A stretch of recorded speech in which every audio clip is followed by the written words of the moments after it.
Well, you chose a really excellent morning to join us here at the Stimson Center and to brave the wind.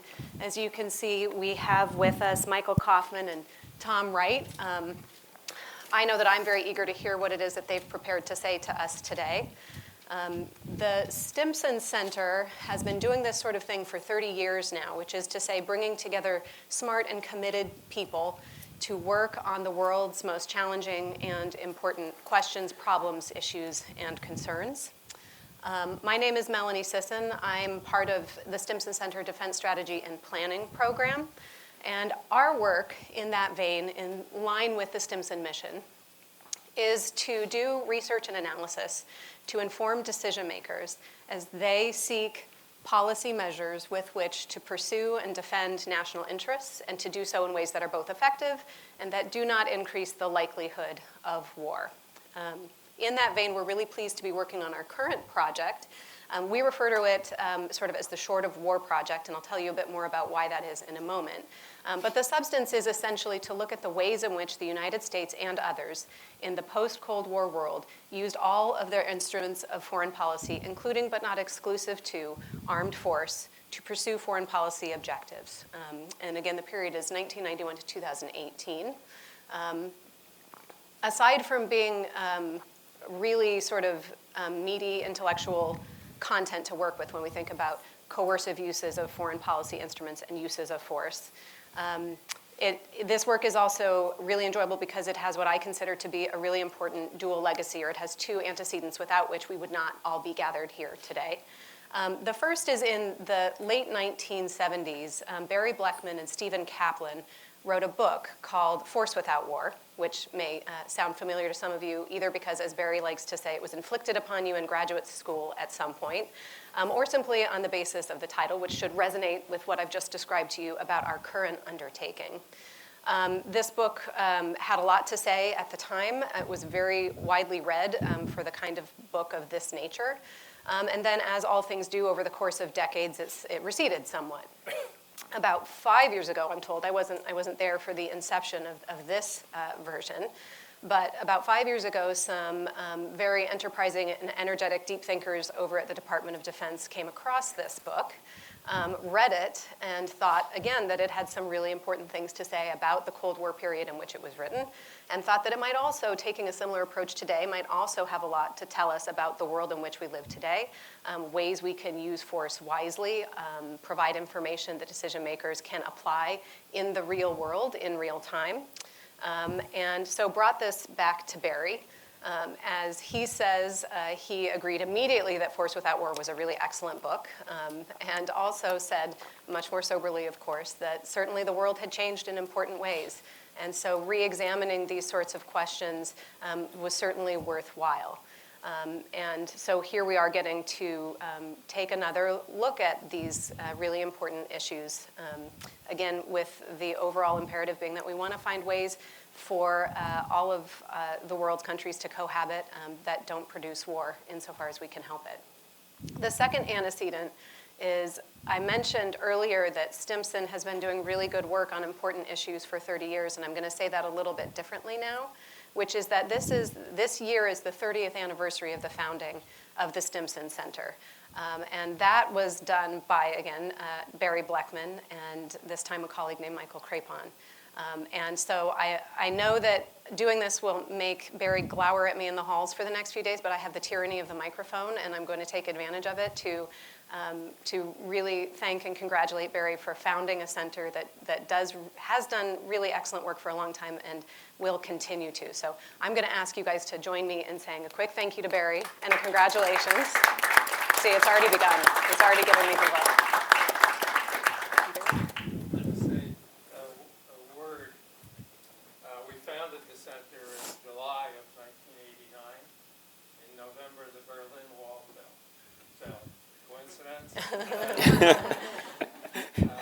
But 89 was a year where the world was on the verge of massive change. The Cold War had ended or was ending, and we didn't know what the future was going to look like in terms of U.S.-Soviet relations. And 2019, I think, is very similar. I don't think the current course sustainable indefinitely, of increasing tensions, of confrontations in various places. Something's going to change, not tomorrow, not next month, but over the next few years. We could see NATO breaking up, the Russians successfully dividing the alliance as they've been trying to.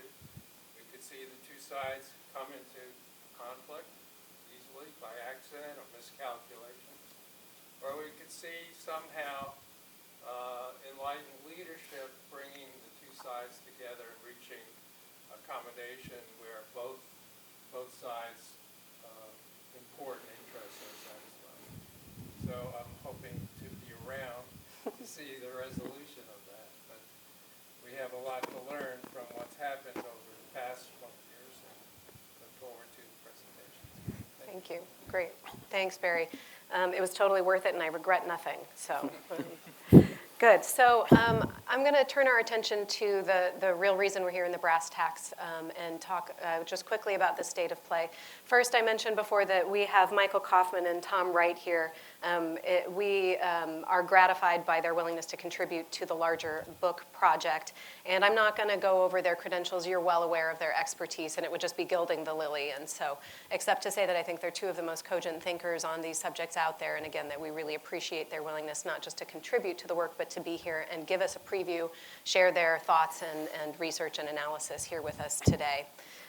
So I'm going to start by handing over to Michael, and he's going to tell us a bit about how Russia has gone about using force in order to coerce in the post-Cold War era. He'll then turn it over to Tom, who is going to tell us about what the United States has done in this region during this time period with NATO allies and others in pursuit of foreign policy objectives.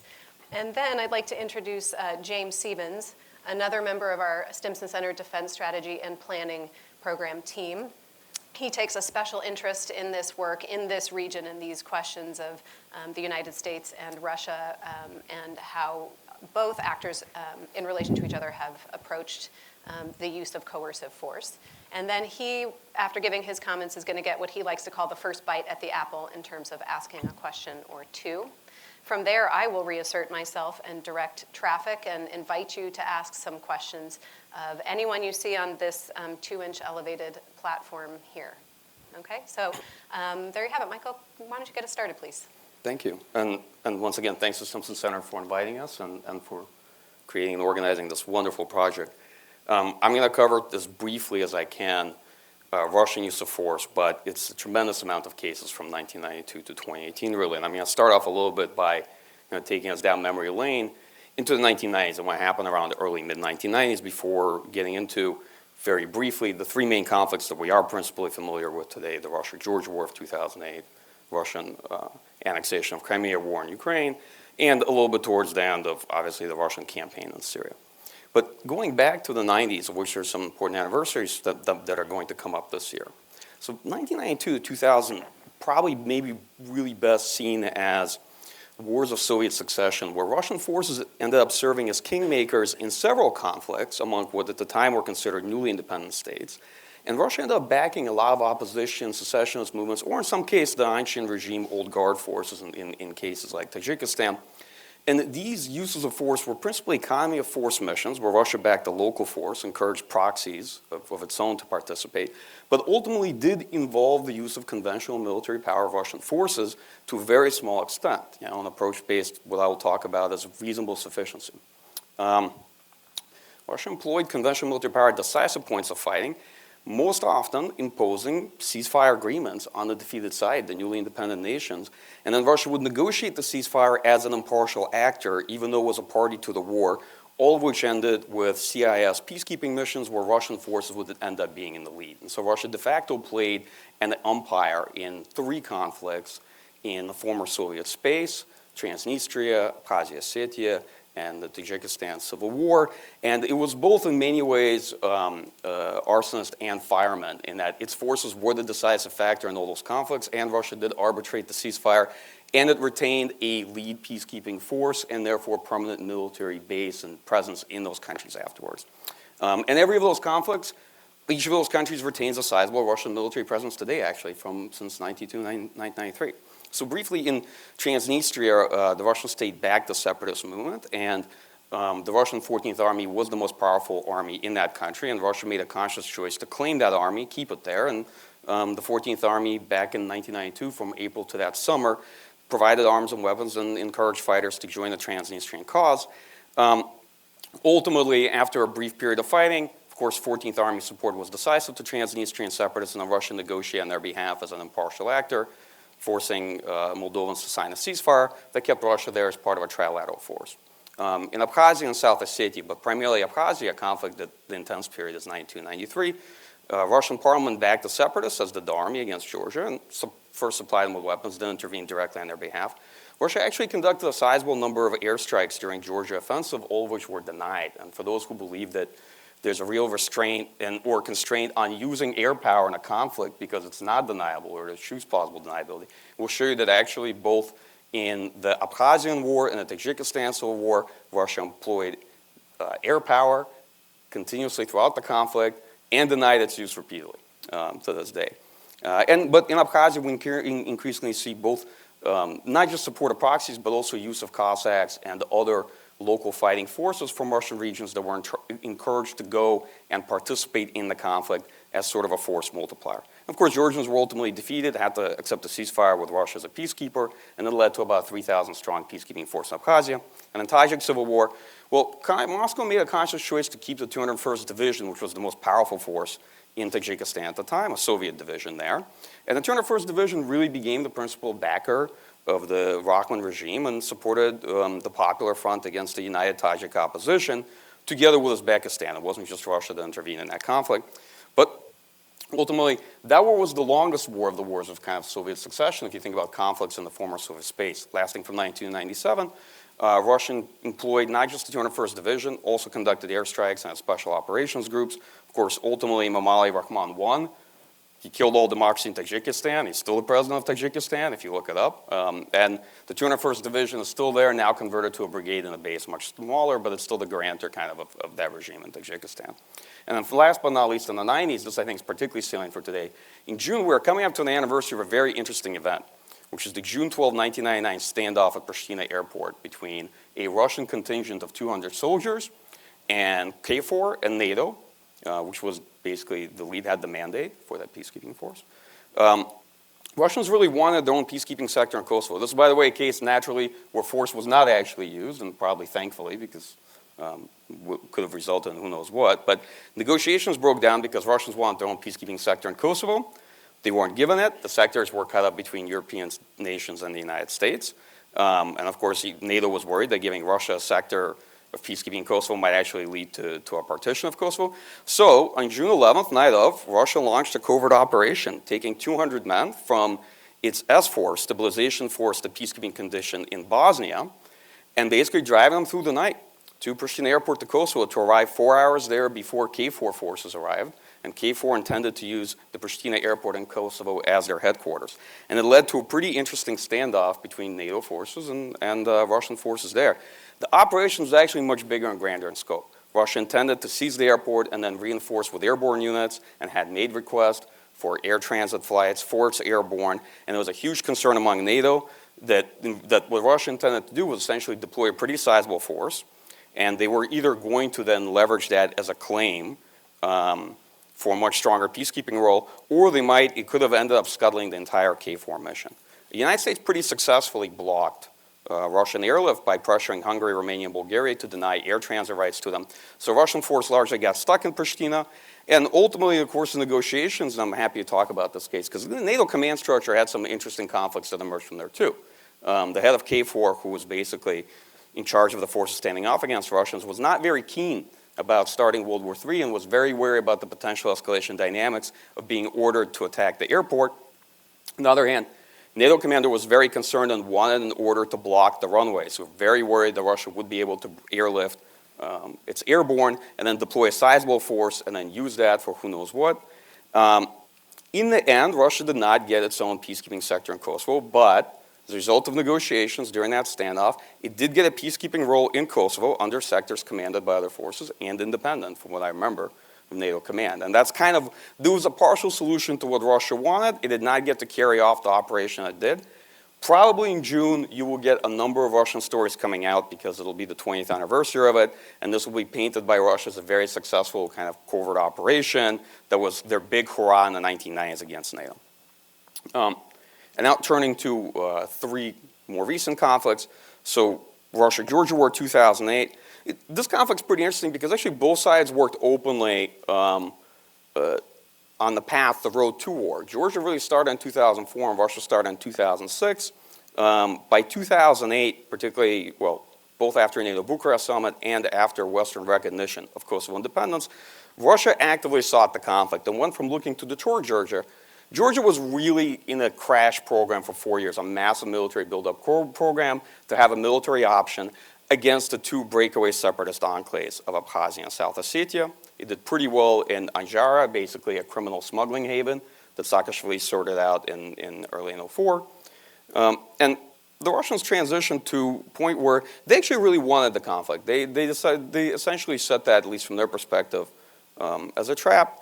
Part of the reason was they wanted to stop NATO expansion. They also wanted to hand a defeat to a US proxy, and they really wanted to teach a lesson to other states in the former Soviet space about the cost of pursuing Western integration with a political military bloc at the expense of Russian security interests. The proximate cause of the conflict spiral, which was actually predicted by many in early 2008, a lot of people saw in the early 2008 that Russia and Georgia were heading to a conflict and that war was very likely, so this was not one of those surprise wars that just sort of snuck up on people. The proximate cause was probably February 2008 Western recognition of Kosovo.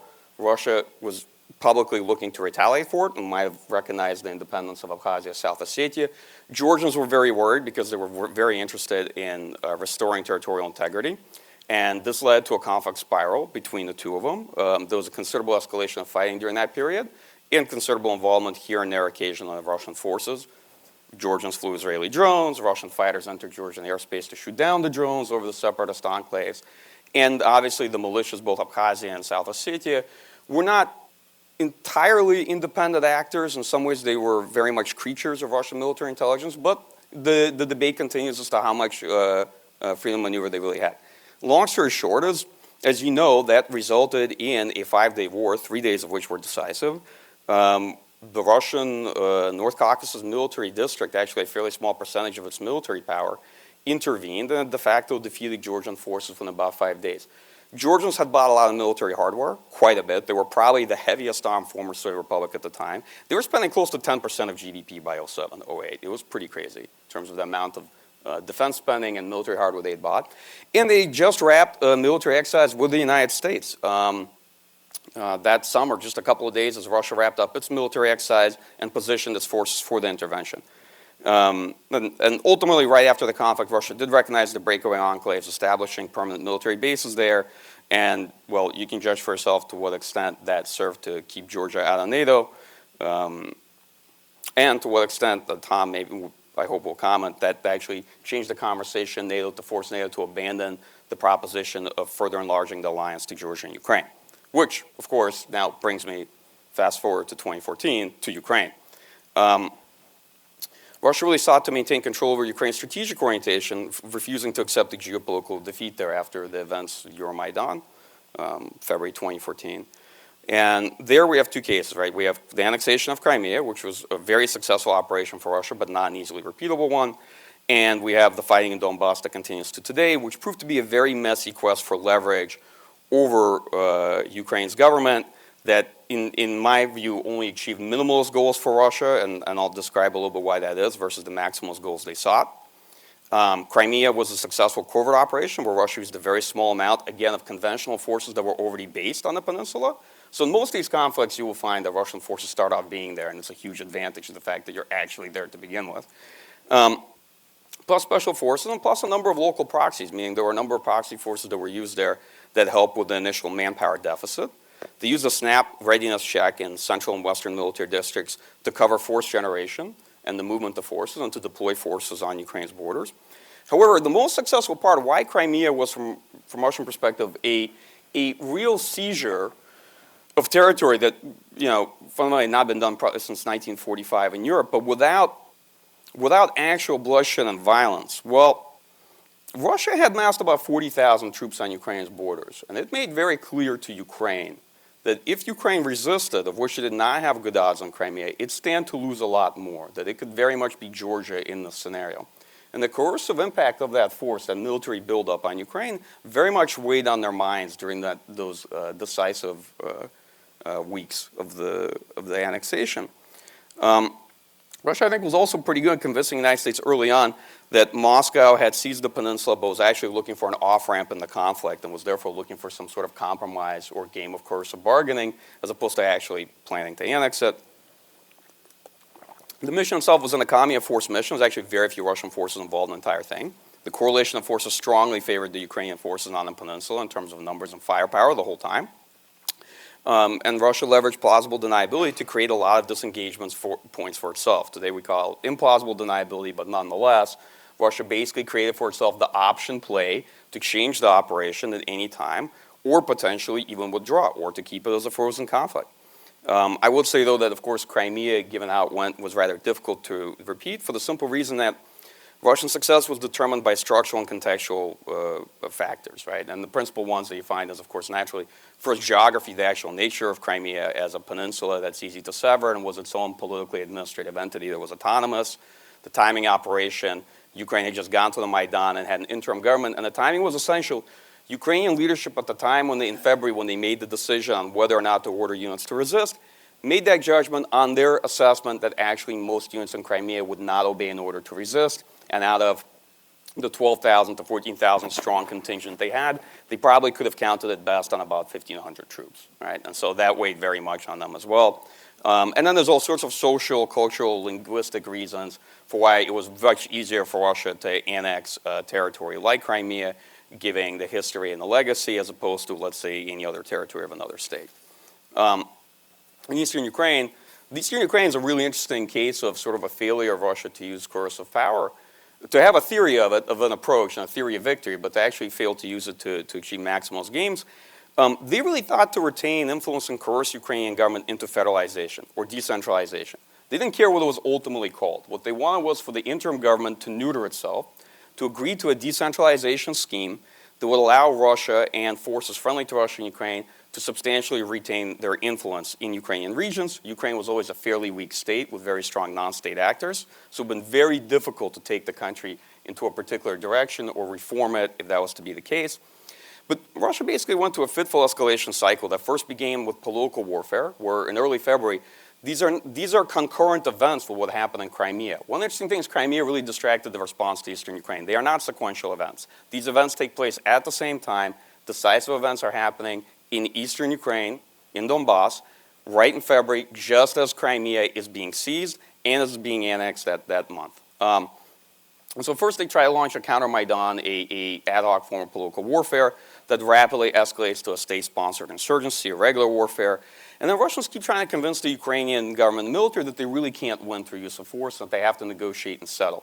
And they increasingly start feeding small amounts of conventional forces of their own into the battle space through the summer of 2014, really probably starting with May 25th, the first battle for Donetsk airport. But it doesn't work. It doesn't work. It doesn't have the coercive effect. And arguably it's because their aims are way too great. The Ukrainian government can't accept them. And ultimately, of course, Russia ends up bringing conventional military power into the battle space, starting with August 24th at the first Battle of Ilovaisk, and then later in February 2015 at the Battle of Debaltseve. And Russian strategy in Ukraine is really defined by incrementalism and a lean strategy, sort of a fail fast, fail cheap approach, and then pulsing conventional military power at several key points into the battle space to force Ukraine to sign ceasefire agreements, Minsk I and Minsk II. And these are actually very brief periods of fighting. I mean, the first real invasion by Russian forces, outright conventional invasion with battalion tactical groups, is really August 24th to September 5th. That's the first fight. And the second fight is mid-January to February 12th, right? If you think of the two big battles that took place in Ukraine. And from Russian perspective, what they ended up being is they got into a fitful cycle where they were chipping in and constantly trying to coerce Ukraine into this political settlement, And each time they were forced to chip more force in. And ultimately they ended up where they didn't want to be, which is having to use conventional military power, taking a substantial percentage of the battle space, and then accepting all the costs in terms of US responses, which Tom might talk about in terms of cost imposed on Russia for the actual conflict. Since then, Russia settled in for the medium to long term, focusing on indirect approaches, political warfare, cyber, and of course, the strategy now being much more about an unconventional conflict throughout the depth of Ukraine as opposed to the conflict on the line of control. Really more to sabotage Ukraine and increase transaction costs for Europe and the competition for the country. And then finally, a steady application of economic, political, and military coercion, particularly in visible cases like the Azov Sea, which is, really spawned off into a crisis back in late November of last year, which is steadily resulting in a de facto annexation of the sea now that Russia's built the bridge across the Kerch Strait. And then finally, last but not least, I'll of course beg the chair's indulgence here. I'll talk a little bit about Syria and summarize with some comments on what I think sort of overall trends of Russian use of coercive force across these conflicts, how they come together. Syria, ironically, was hardly a centerpiece of either Russian or US policy in the Middle East. If you had asked anyone before the Syrian conflict if Syria was a top priority or strong interest for Russia, the answer is not. It's actually quite difficult to predict that US and Russian forces would end up meeting in Syria in 2015. Russian goals in Syria were first and foremost to veto US foreign policy and prevent another case of regime change by the West and to draw the red line on Syria, to force the United States to sit down Russia as equals in a conflict where actually the United States had relatively weak cards, not a very coherent policy or strategy. And within Russia, there were quite a few that did have genuine concern over state implosion of Syria, a state in the Middle East that was too close to Russia as opposed to Libya or Iraq or some of the other countries.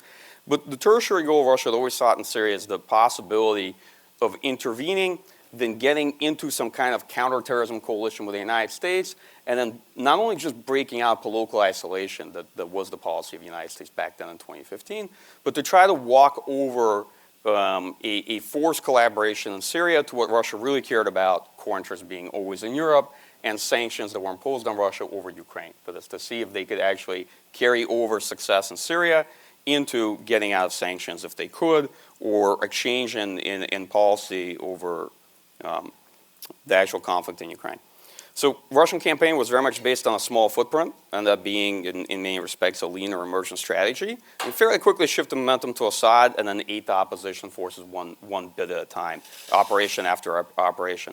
More interestingly, though, as I'm sure all of you have known, have followed the Syrian war, it's ongoing, Russia did fairly successfully coerce and change the policy of all the other external actors in the war. And if we really look at it, Russia changed the policy of Turkey, convinced that Turkey, through its proxies, did not have an option to change Assad's regime. And when it got into a real crisis with Turkey in November 2015, when Turkey shot down the Russian Su-24, over the course of about 8 months, Russia truly knuckled Turkey under to a series of economically coercive, diplomatically coercive policies and military deployments to Syria. By June of 2016, Russia had effectively turned Turkey around, and Turkey may not have fully apologized to Russia, but suffice it to say, you will rarely see a case of one state leaning on a state like that, and in fairly short order, coercing them into a change of policy and a change of approach in general in Syria. The second country they were most successful was, of course, the United States. The United States fairly quickly began to change in position on when Assad had to go, and to the extent the United States was really going to back the opposition to Assad and invest in a proxy war against him. And then other countries like Saudi Arabia. The third Russian goal of trying to gain some kind of joint counterterrorism coalition that it could, finagle and rope the United States into, and then use this as a way to drive a wedge into US-European sanctions against Russia over the conflict in Europe, did not come through. In that respect, Russia failed, and Russia was not able to derive benefits over the overall conflict and the confrontation that's been taking place to its intervention in Syria. But much of what it wanted in Syria, it did get, and it was able to successfully destroy the US policy of political isolation through that intervention in Syria. I think we can fairly consider it to be abandoned today. What can we see in these trends of use of force over the course of the conflicts? First and foremost, a real predilection towards a reasonable sufficiency approach, right? And a fairly lean strategy in conflict. That is, a clear sense of what the political end goals are that Russia seeks, and a lot of flexibility on the ways. By reasonable sufficiency, what I mean is not really necessarily seeking conventional overmatch and being very careful to eschew battlefield dominance and the ownership of the battle space. And much more comfortable with incrementalism. In some cases it's messy, in some cases it took considerable time. And in cases like Ukraine, Russia actually took up and abandoned 4 different approaches in about the space of 8 months. That is, they discarded multiple approaches in Ukraine in a fairly short period of time. The incremental strategy is vulnerable and sometimes run into a ditch. And here Moscow employed a number of stratagems to keep these approaches viable. The first is pulsing military power onto the battlefield for decisive effect and then withdrawing. Russia consistently withdraws from conflicts where it actually intervenes with conventional military power. It keeps enough there, but if you actually look at forces used, cases like Ukraine, substantial Russian forces were introduced and withdrawn. In Syria, Russia constantly rotates forces to keep a very small military footprint there. And they're very keen about not getting into the game of the diminishing utility of force and violence in a conflict space. They very much like to deleverage and then re-enter the battle space again when it comes to actual use of conventional military power. Next is establishing escalation dominance against outside actors to manage their decision making. In several cases, Russia did deploy a lot of high-end conventional capabilities that were not meant to the battle space, that were meant to deter the United States from thinking had an intervention option. Or cases like Ukraine, they were principally meant to coerce and shape decision-making. Whether or not Russia really had the intention to conduct a large-scale invasion is a different story, but the threat was seen as credible, and it was very effective and very coercive in shaping decision-making. Next, deception on objectives, so adversaries can't calculate risk. And Russia's fairly good at managing the other side into pushing them to choose either inaction or punishment as their retaliatory strategy. That is, the other side typically is not really necessarily able to calculate risk because in many cases it's not clear what the Russian maximalist goals are, right? And so there's always a calculus as to whether you stand to lose more by directly contesting it, by intervening, where the risk of violence and escalation is higher from that, or is it better to lean back, particularly if you are superpower and you sit at the top of the international system? Is it not much better, and does it not serve your natural strategic culture bias to lean back and use punishment as a strategy to try to prevent future behavior, right? And in many ways, calculate and justify inaction. And Russia's also been very keen throughout these conflicts to use force multipliers and use them in a range of first local proxies, always intervening on the part of local forces and then building them up into a more capable force over time in the conflict. Second, adding either mercenaries or adding proxies, those willing to fight from Russia as volunteers to the mix, and absorbing the cost of the actual battle and of the battle space. And only having Russian forces come in to support them as sort of the critical factor in the fight. And in several of the fights, both in Georgia and Ukraine, Russia was very effective at making the other side strategy be about attacking proxy forces who would absorb the blow.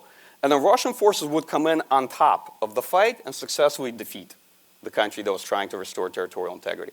Both Georgia and Ukraine fell for this. Georgia in 2008 and Ukraine in 2014. And then last but not least, you see quite a few challenges where the emergent approach does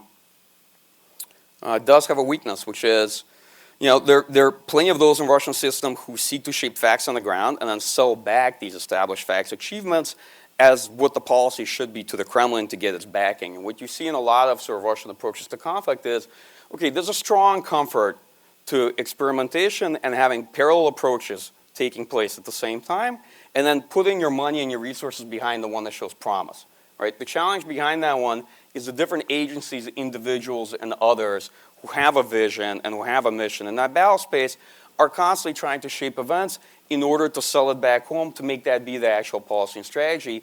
So you have strong vertical integration amongst agencies or individuals that are doing it, but not very good horizontal integration, right? There's not really such a thing as a principal interagency approach in Russia. So in that regard, you do see Russia as an adhocracy come through, particularly in cases like Ukraine and in other areas of competition, where you see a number of elements of the Russian state stepping on each other's toes and engaging in parallel approaches, but the Russian state is seemingly quite comfortable with that sort of mess. So I hope I've not used too much time. I would love to turn it over to Tom or back to our wonderful moderator here. Great.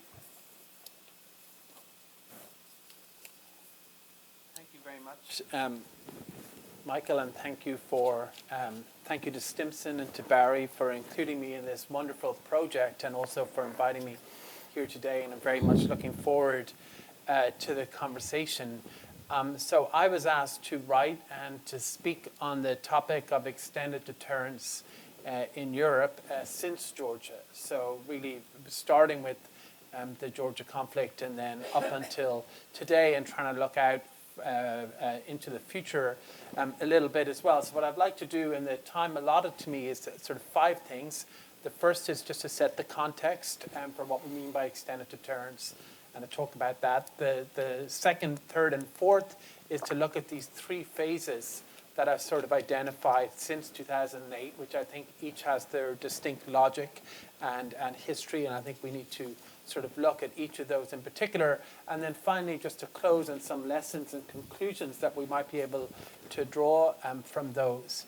So for an audience like this, I don't think I need to spend that much time on extended deterrence in terms of the concept of it, but just to recap a little bit, this was, of course, probably the most difficult strategic question the United States faced during the Cold War, and the challenge was sort of twofold.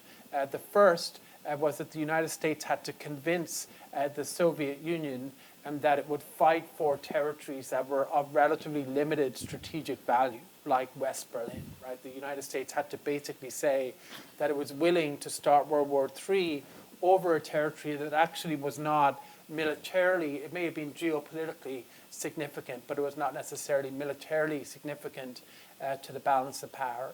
And the second, ever since sort of the debates on universal military training and conscription in the late 1940s, the United States had to convince the Soviets that to defend those areas, it would be willing to use nuclear weapons, right? Because at a very early stage, US planners realized that they could not match the Soviet Union on conventional power alone, partly because of domestic constraints here. One of the most divisive debates in post-World War II US foreign policy was over the question of universal military training, which the military had recommended, but Congress was opposed to and sort of put a stop on.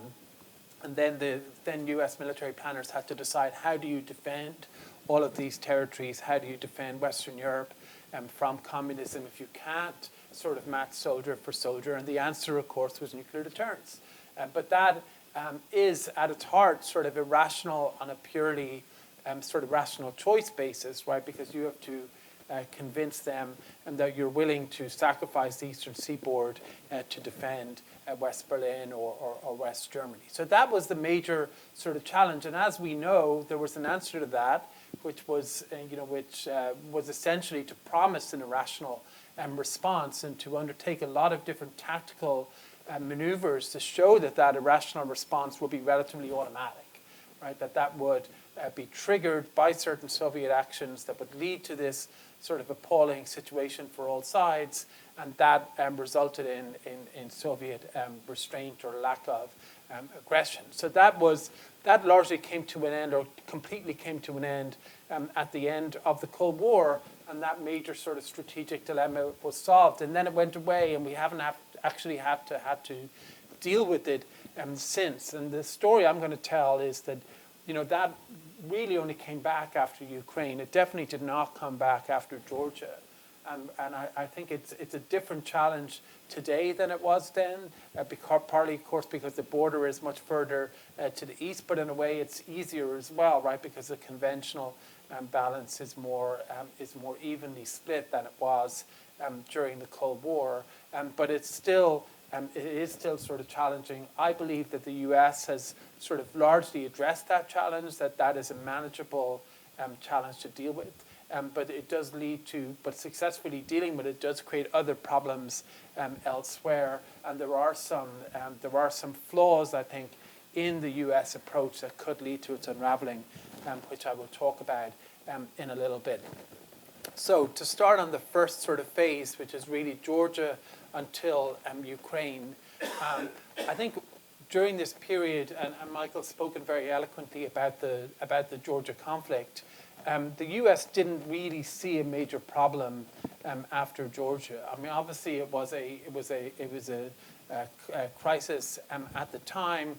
There's a debate about the nature of the US response, whether the Bush administration adequately responded or not to it. I think most people believe it did not, but some Bush administration officials are keen to sort of underscore what they did do. But I think there were three reasons primarily why Georgia was not perceived as a turning point that Ukraine was several years later. The first is that Western leaders attributed part of the blame to Saakashvili and to the Georgians. Not all of the blame, and everyone's very careful to sort of allocate most of the blame to Russia, but part of the blame was sort of put on him, and that sort of gave an out in terms of whether or not this was naked aggression by Russia. The second was that the conflict sort of revealed Russian military weakness, even though it was relatively successful from their point of view. Their military forces were poorly prepared. There was lots of friendly fire casualties. The postmortems afterwards showed that the Russian military threat was not what it once was. So that led to sort of complacency as well. As we now know, the Russians also agreed with that and actually undertook a modernization program after Georgia. But the Western planners sort of more focused on the 2008 experience rather than what happened afterwards. And thirdly, and crucially, I think it was the context. It came at the end of the Bush administration, at a point of a transition. That's always sort of risky in terms of responding to threats, as we know from the example of the USS Cole at the turn of the previous administration, when the Bush administration did not respond to that act of aggression. So transitions are always difficult. And then there was the financial crisis, which really sucked up most of the oxygen. There was very little appetite for the renewal of a Cold War rivalry with Russia. So President Obama comes into office with these three sort of contextual factors, and they, during the campaign, sort of had talked about how to respond, and it sort of decided to make their case condemning the Russian invasion of Georgia very clearly, to make very clear that they were not in favor of spheres of influence in Europe, but then very much to turn the page, right, to sort of make that point and then move on. And Vice President Biden sort of took the lead in that. And then they moved on to the reset and to sort of focusing on areas for cooperation with Russia while agreeing to disagree on certain factors. And from that period through, I think, until Ukraine, you don't see very much hard thinking on how to deal with the Russian conventional threat in Europe. There's a controversy over the missile defense redeployment, which leads to a breach of trust with Central and European countries, announced very poorly on the anniversary of the Soviet invasion of Poland. And that is sort of is problematic during this time as well. And then we have the pivot to Asia, which administration officials are very clear was not a pivot from Europe, but in effect sort of was a pivot, I think, from Central and Eastern Europe and from the Middle East in terms of where the serious military thinking was. During this period, we did see remodernization or modernization of the Russian military, and of course we saw the unraveling of the reset. One can argue about when that happened. I think it is interesting that Medvedev did support the intervention in Libya, which is probably the last sort of positive output from the reset. But it did come to an end very clearly, I think, when Putin returned to power. But during this period, we had the sort of canary in the coal mine with Georgia, but we didn't really have a serious response. And that was not necessarily a partisan thing, right? That was largely shared. There was very few people sort of arguing. Many people were arguing against the reset, but very few people were arguing about the importance of realizing that there was a Russian threat in Europe. So the second phase was from Ukraine, which I think really was the crossing of a Rubicon moment. That did very much bring back and particularly the annexation of Crimea brought back the problem of extended deterrence. The Obama administration, I think, realized that although Ukraine was not a member of NATO, although one can make the argument that it was a very different case, that a combination of things, including Crimea, but also the red line in Syria, raised a question mark about US credibility in Europe. And the president addressed that by making a speech in Estonia later that year, where he underscored the importance of Article 5 and made a very clear sort of statement of why the United States would abide by that commitment. We also saw during that time the Warsaw Summit, the creation of the European Reassurance Initiative, thinking for the first time about putting U.S. troops in Eastern Europe, about what it would take to deter the Russians, the imposition of sanctions and costs, and of course considerable sort of rhetoric on underscoring the U.S. commitment in Europe. One can argue, I think, interestingly, about whether or not this was successful or not. Obviously, it did not reverse the annexation of Crimea. It did not stop Russian aggression in the eastern part of Ukraine.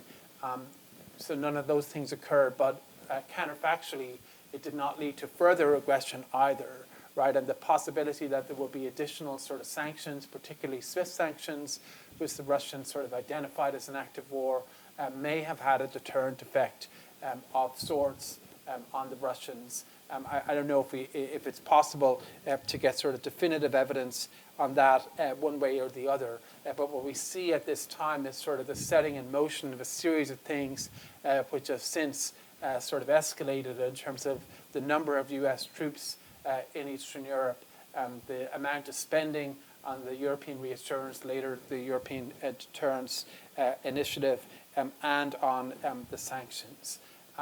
And that, I think, was a story sort of the Obama administration. Obviously, they did not provide lethal military assistance to Ukraine, so there were very much limits on that. More generally, I think Obama was keen not to overemphasize in his mind the significance of Ukraine, right? So he would very much sort of ring fence it to say we are opposed and we will respond to Russian geopolitical aggression in Ukraine. But this is largely a hangover from the 20th century, right? You see rhetoric about this is not how powers act in the 21st century. We have other issues that we need to be focused on. And so in the national security strategy that the Obama administration produces, the geopolitical competition part is the final part of the strategy, not the first part of the strategy. And administration officials are briefing that they don't want to be defined by these geopolitical conflicts. They want to address them, but they do not want them to overwhelm everything else. The third phase then really is when Trump comes into office. So from late 2016, I think really from the point of his election onward. And the Trump administration is interesting because it's really a story of sort of a fundamental contradiction between the president and the actions of his administration. And because the president is the first person ever elected to the office of president since World War II to come in really with a philosophical objection to NATO and a questioning of the relationship, the sort of competitive relationship with Russia. And this is pretty deep-seated. He's had a long sort of 30-year history of opposition to treaty alliances. He's been very sort of favorable to Russia, has visited there many times since the mid-1980s. During the campaign, he called for a partnership with Putin. He questioned whether he said NATO was obsolete. And he comes into office with a national security advisor who we now know is sort of looking at lifting sanctions on Russia. Trump goes to Brussels for his first major meeting with NATO leaders and then takes the endorsement of Article 5 out of his scripted remarks the morning of his speech, leading to a sort of crisis of confidence of sorts, which he then reverses in a press conference with the president of Romania, and then later on in another speech in Poland. But there were all sorts of question marks about whether or not the president of the United States is actually full square behind the alliance. And this is a major problem because ultimately U.S. deterrence in Europe is a promise, right? And it's a promise by the president of the United States to interpret Article 5 in a certain way, which is not actually written down in the text of the article, to trigger sort of a U.S. military response in retaliation to Russian aggression. Our Article 5, I think as everyone knows, is more vaguely written than that and calls for all countries, all members, to do what they believe is appropriate to stand in solidarity with the attacked country. But of course that could vary from a strongly worded letter to nuclear war. The US has always tended toward the latter end of that spectrum. But I think it was highly significant, his general disposition.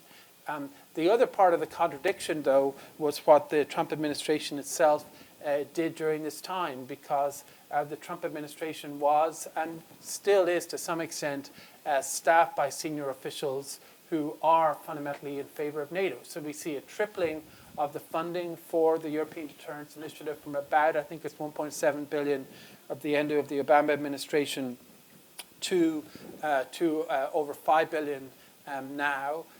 We see increased US forces in Eastern Europe, lots of different activity from senior administration officials to underscore the importance of the alliance commitment. Relatively good relations, actually, between the president and countries in Central and Eastern Europe, particularly with Poland, which he sort of identifies as his main friend in Europe, largely, I think, for reasons of political sort of alignment between law and justice, the Law and Justice Party, and the Trump administration.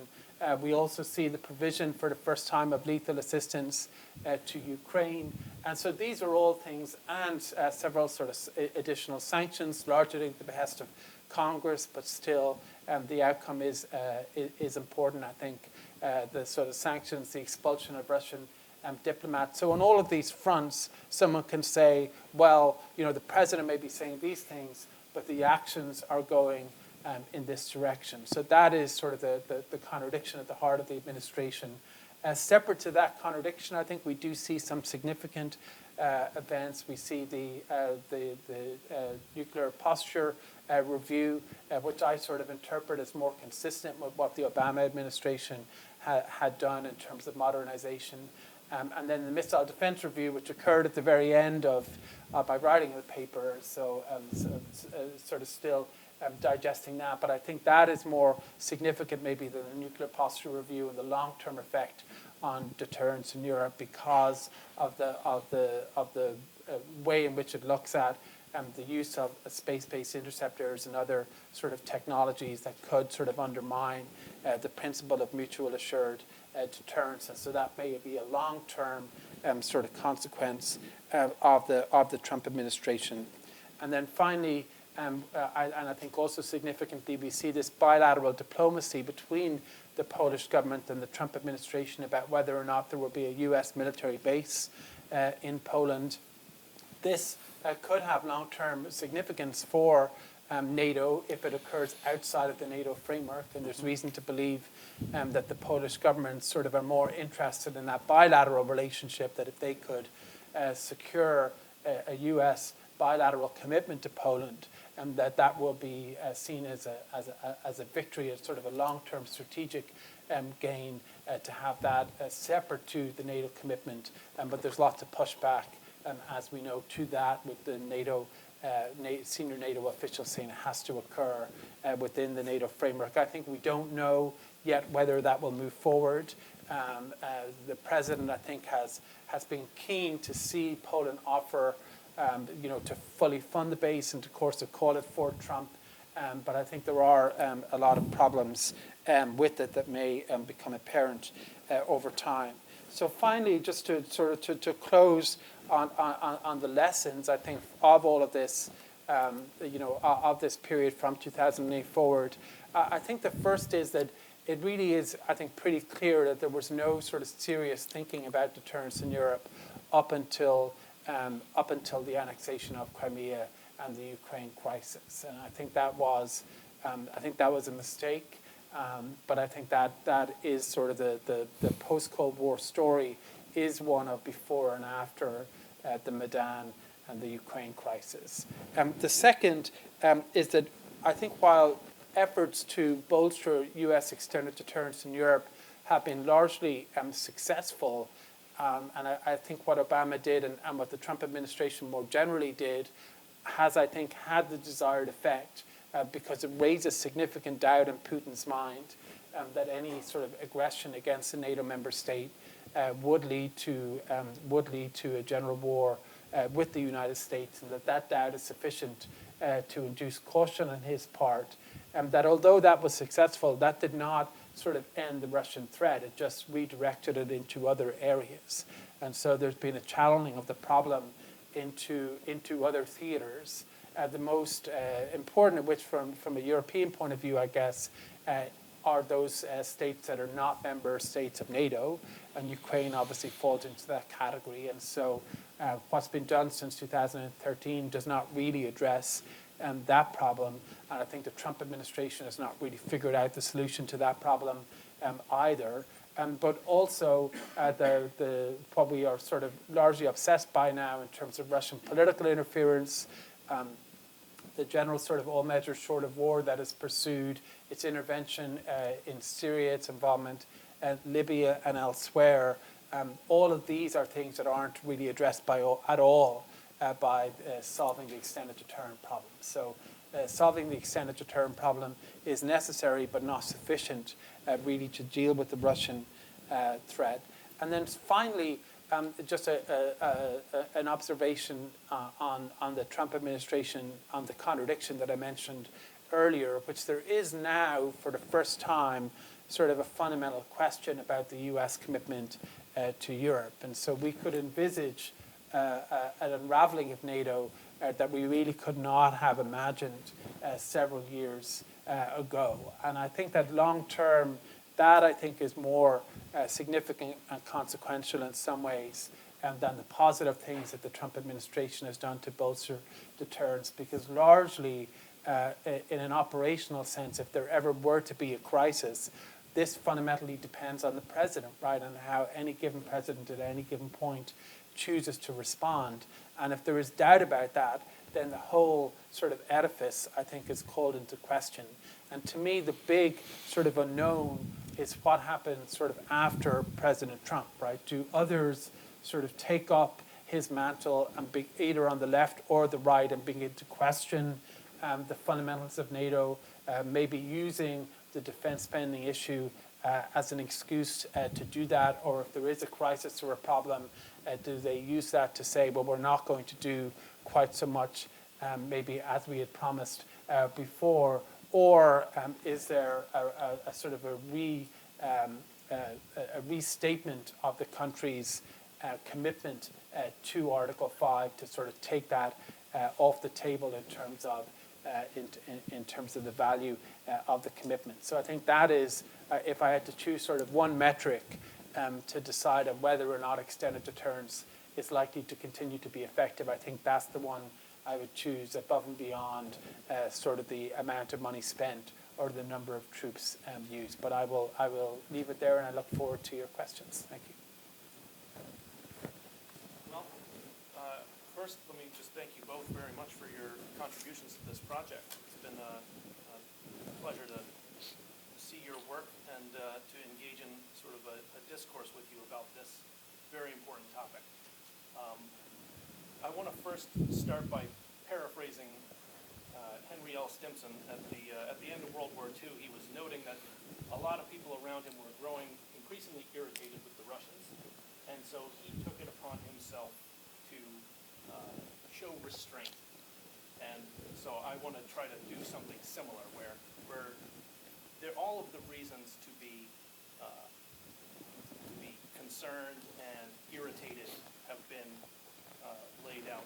So I also want to bring in sort of a discussion of points of caution and points for consideration in this relationship, because I think that there seems to be a direct sort of incongruity in perceptions of interests and perceptions of how the competition is playing out. In the West, we often view Russian military interventions in its periphery as a destabilizing factor. And I think from the Russian perspective, they see themselves as maintaining stability of a deliberately unstable, weak state that they have sort of cultivated on their periphery purposefully. And so there's a fundamental disagreement about who's defending the status quo and who's attempting revision. I think we see both in Crimea and in Georgia instances where Russia was responding to a perceived shift that was going against it. So it's clear that Russia perceives its influence in its periphery as sort of a zero-sum competition, right? And it's willing to go to drastic measures to prevent losses or gains by the US and Europe in those areas. So in this case, we should reflect carefully and honestly about which political objectives are worth risking wider war over, and whether we can forge a common understanding of where the red lines are, both for the US and NATO and for Russia. So, Michael, you pointed out that one of the most enduring elements of Russian grand strategy is this tendency to try to improve its own security through the establishment of this privileged sphere of influence on its periphery. And that its modus operandi since the 1990s has been to back proxy actors directly with its own forces, to arm those actors, and then to attempt to negotiate on their behalf to secure a settlement that ensures that Russia will have an enduring influence in those countries. If this is the case, what sorts of insights can we draw about how to resolve the ongoing conflict in Ukraine, and where we can anticipate vulnerability to that sort of intervention by Russia in the future and prevent or preempt similar crises in the future? Sure, thank you. Wonderful question, and I do fundamentally agree with your characterizations of Russian intervention in the 1990s in its near abroad, believing that it was the only power able of stabilizing these internal conflicts and civil wars and had to act on them. It was also positioned with its forces there, and its forces were getting involved in the conflict anyway. But it naturally stabilized them to a fairly classical post-imperial outcome, which was the time that obviously the Russian policy community in 1992, the Soviet Union dissolved in December 1991, was Soviet. And in fact, back then, the parliament was Soviet. The parliament had considerable say over Russian foreign policy prior to a 1993 constitutional crisis. And it had very clear, still sort of Soviet Union imperial agenda in its near abroad, as did the military. And the military wanted to maintain these positions for principally strategic regions, right? The military did not want to cede these positions, which were foreposts of Russian extended defense back then. The conflicts post-1990s, the 2000 conflicts, Russia, Georgia, 2008, and Ukraine, I see a bit differently. These I see as really, truly cases of enduring Russian strategy and foreign policy, and a consistent Russian strategy is how the state believes it achieves security for itself. And I would summarize as first and foremost a strategy based on extended defense, one that requires the establishment of buffer states. Buffer states are a zero-sum game. There's a competition. Ukraine is very straightforward in Belarus.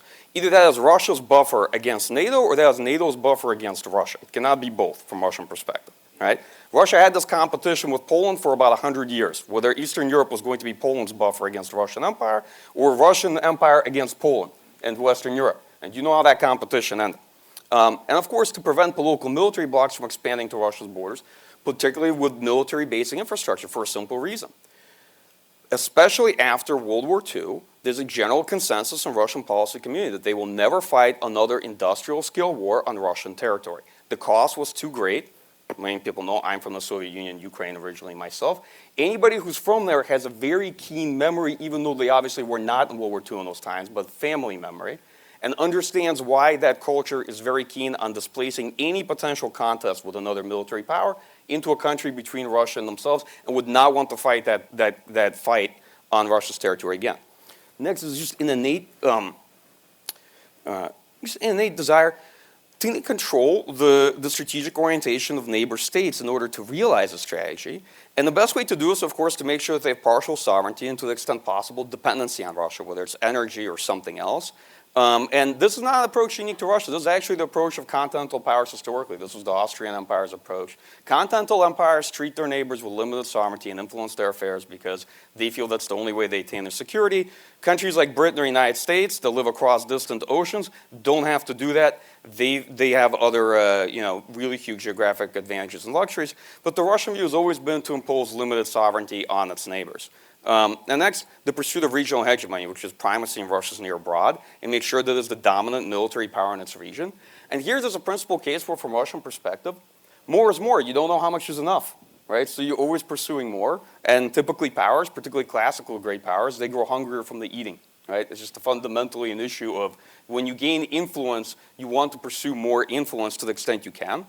But when we look at today, big differences of Russian imperial history versus Soviet history, in Russian imperial history, Captain Great said, I have no way to defend my borders but to extend them. And so the Russian Empire expanded in many ways bureaucratically, almost as a self-licking ice cream cone. So did the British Empire, which people joke was acquired in a fit of absent-mindedness, right?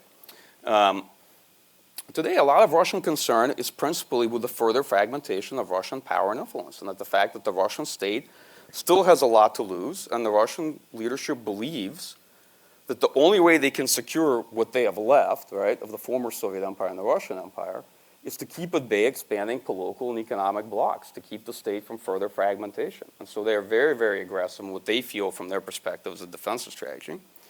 And I'll close out with a couple things that are not theory things, they're really elements of our strategic culture.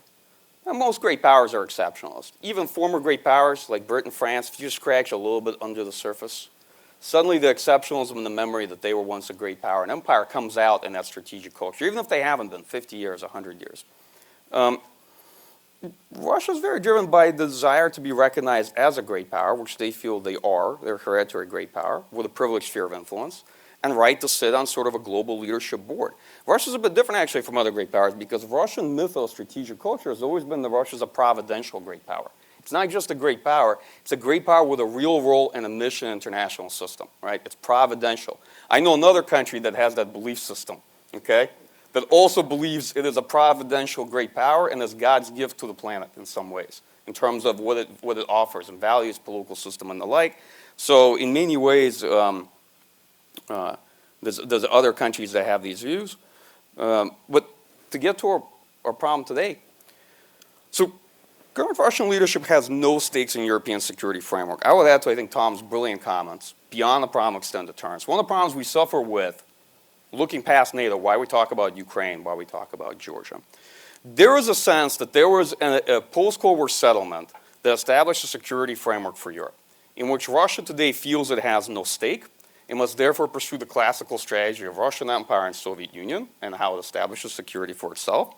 Russia also believes that that post-Cold War settlement was fundamentally unjust, that is de facto a Treaty of Versailles.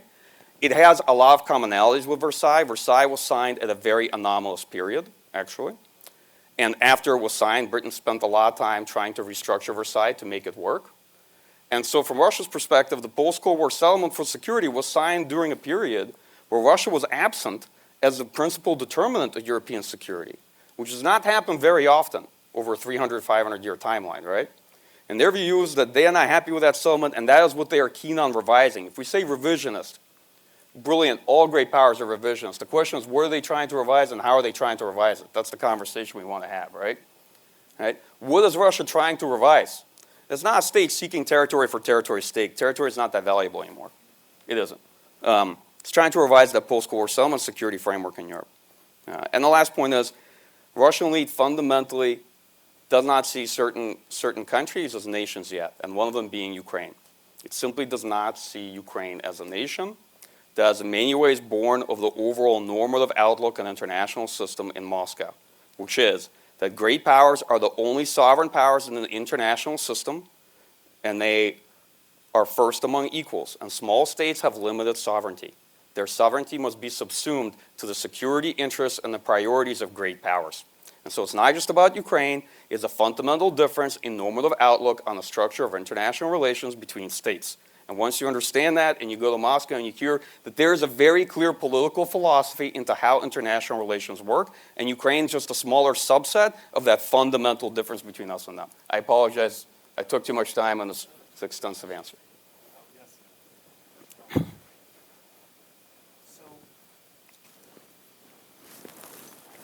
So Tom, you noted that Russia's invasion of Crimea took place in the months after Obama's now notorious red line was crossed. Do you see that as having cost the United States, the country, in terms of its credibility? Or was that sort of damage to credibility limited to the Obama administration? I'll just point out that the Bush administration was also involved in Georgia before the invasion of Georgia. They had we conducted an exercise called Immediate Response right before the conflict began that may have given Saakashvili a little added confidence that the United States was in his corner. So there was a potential damage to credibility under the Bush administration as well. And the second, or last point, I should say, on potential harm to credibility and Russia's potential interpretation of our resolve is about Libya and Iraq, where they had seen essentially wars of regime change waged by the United States, and they may have perceived that as cutting into the credibility of any kind of complaints about the sanctity of national sovereignty. Yeah, no, great question. So I don't think that the red line incident really had a major impact on Russian behavior. I mean, I don't think Ukraine happened because of Syria, and I tend to, with some caveats, generally, share some of the skepticism and political science about credibility, being called into question anytime anytime there's sort of a problem, and that is seen as a problem for the great powers' credibility as a whole. And with that said, I think there are some important exceptions to that. I think really you have to compare like with like, right? So a state's behavior on one crisis, if they pull back or don't uphold a commitment, can have implications for other commitments if those commitments are similar, right? So if the United States did not uphold a commitment to a treaty ally, then that would have implications for other treaty allies, right? So a question mark about U.S. credibility in the Baltics would have implications for Japan, for Australia, for Western Europe, and for others. Ukraine and Syria are both sort of separate cases to that. But I think it does raise question marks potentially for other, for countries that are not covered by treaty alliances, like Sweden or other countries. So I think there is an effect, but I think it is it is somewhat limited. And I also think that Obama, I think he realized that if he didn't address it, that it could have had an impact, right? So I think it was incumbent on him to sort of explain that European security was different to the Middle East, right, or even to Ukraine, which is what he did with the Estonia speech, right? I think he did that in part to sort of make that distinction clearer. In terms of Libya and Iraq, I'm not so sure that I don't think that necessarily led to Putin's actions in Ukraine. I think he was suspicious of American power for a long time, independently of those. I think the question about Putin's actions on Ukraine is largely on the annexation of Crimea, right? Because a lot of people thought he would not do that, right? That he would have engaged in the military actions and then left it sort of hanging in no man's land, and so that was I think the reason why his actions were seen as such a crossing of the Rubicon moment. But I don't know if Michael sort of agrees with that or not. But I think that to me was if he hadn't done that, it probably would not be. It would be perceived as significant, but maybe not as significant as it has been.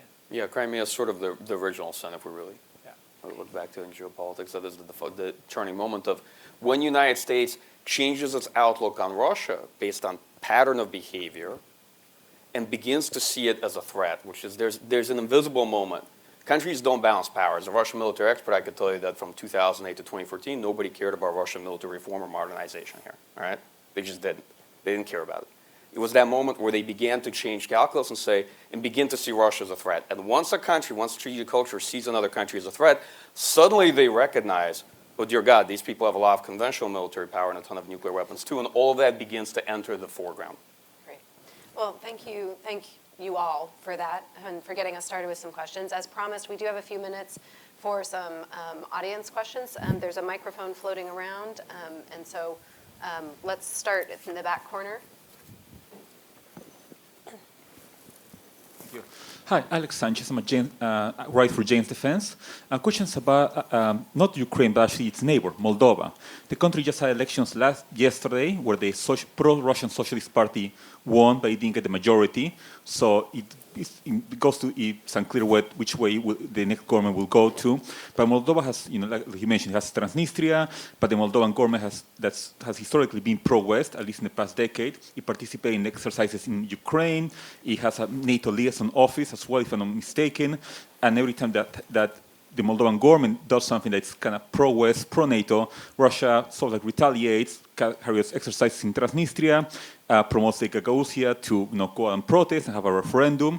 So what do you think is the future of Moldova in these great power geopolitics that are taking place? Is it going to continue being a pawn in the game? Is it going to just finally split apart? Transnistria is going to declare its independence, and then Moldova is going to reunite with Romania or something like that? Thank you. Okay. I can answer very briefly. I am not a Moldova expert, too. I don't think Moldova has necessarily been pro-West. I think Moldova is a highly corrupt government that's always been pro-itself and does, to the best extent it can, play various two-level games and hedging strategies between the West, the Europeans, and anybody else they can get money from. I think those games, multi-vector foreign policies, as people like to call them in Eastern Europe, have very obvious costs and risks, and Ukraine's a good example of what potentially can happen. I do believe that in the standard sort of policy of NATO and Europeans bureaucratically seeking to expand, make partnerships, and engage with us fundamentally from a political and economic standpoint, principally an internal colonization project in Europe, we'll see stronger and stronger contacts with Moldova. And then we will find out something very interesting, because I suspect the Russians care more about Moldova than we think they do, and that Moldova matters more in the current geopolitical context than they would have had between 2014. So I do not know what the future of Moldova is. I am only disappointed to say that I suspect it's going to be interesting. Okay. We had a question over here, Dennis. I'm going to do my best to make this not about tanks. But hi, I'm Dennis Willey, and I'm currently a senior fellow over at New America this year. And prior to that, I was part of the plans team in Europe that was working on military plans related to this problem set. Prior to 2014, since 2014, we've sought to reassure allies and deter Russia primarily through the exercise program from a military perspective. So far, those exercises haven't included more than that one U.S. tank brigade that was brought in 2017. A few other brigades, but not a coherent division. At a point that those exercises do include multiple armored brigades, U.S. multiple armored brigades, and that fires brigade that recently stood up, how will that change European security, and then is that a good use of resources from your perspective? Yeah, it's a great question. I don't have a great sort of answer, except to say, I guess, that the pattern of sort of U.S. military exercises, as far as I can tell, is that the Russians engage in larger exercises in response, right? So the Russian exercises are fewer in number, but of a greater scale, I think. And so I think that would have to be taken into account. But I don't know the answer to your specific question. If you had more than one brigade, I don't know what the impact of that would be. Yeah. There's a bit of a conundrum here. On the one hand, Russian decision-making is principally much more shaped by airspace power, seeing U.S. wave wars fundamentally being airspace blitzkrieg. No offense to all the Army colleagues who are here, but seeing that element, tactical element of land warfare as being far less decisive in great power war, where the exchange is really at operational strategic depth with conventional weapons right off the bat, and it's not really necessarily, not clear that who wins the 5-kilometer fight is really all that decisive to a war between NATO and Russia. On the other hand, ground force power in Europe really signals intent, and there's a very strong Russian concern.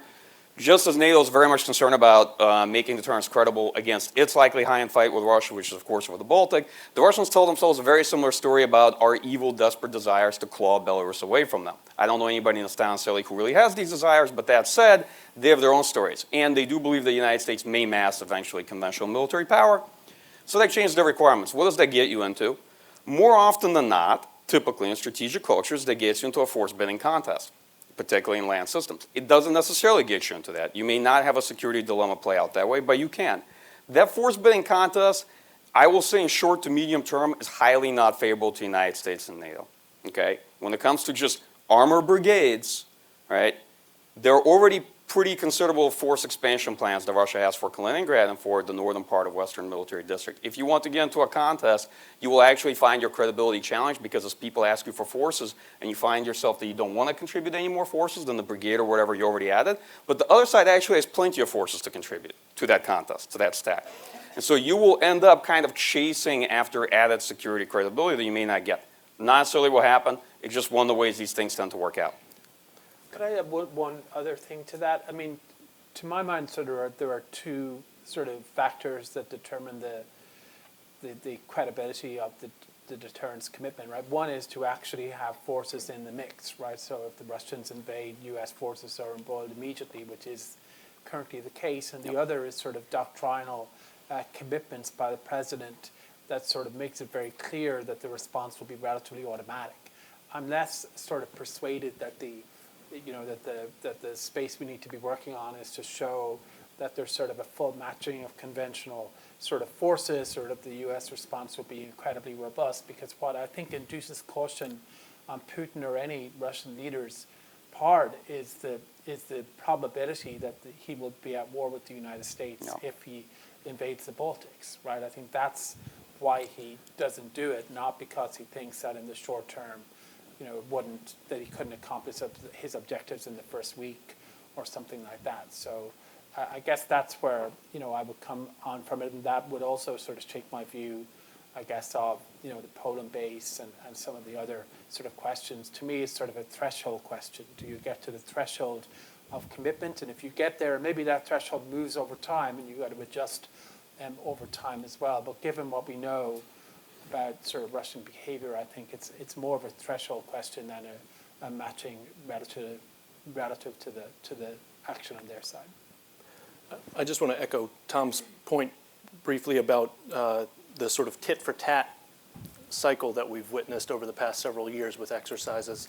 So NATO has enlarged its exercises within the past few years, and Russia has essentially done the same, except to a different order of magnitude, and is, pointing at NATO's efforts to address what are perfectly legitimate needs in the Baltic, especially, to address where we have weaknesses or vulnerabilities that have come to light as a result of of NATO thinking about sort of contingency plans that we are taking more seriously than we have in previous years. But that said, as exercises increase in scale and tension, it also potentially increases the likelihood of accidents and miscalculations. So when there's a snap inspection, how is that interpreted on the NATO side and vice versa? Okay. I am really sorry to do this, but we are out of time, and I don't want to detain you all from your days. I want to thank each of our participants here again. Michael, Tom, James, thank you for your really interesting comments and for getting everybody engaged in this discussion. bringing some new information to bear. We appreciate it all. Thank you all very much for coming. We hope we'll see you here again at the Stimson Center again soon. We actually will be doing a very similar event with our experts on China and that region and US engagements there this time next month. So if you're not already on our mailing list and would like to be, please make sure you do so. And if you can join me once again in thanking all of our discussants up here, I appreciate it. Thank you. Thanks so much. Yeah, yeah.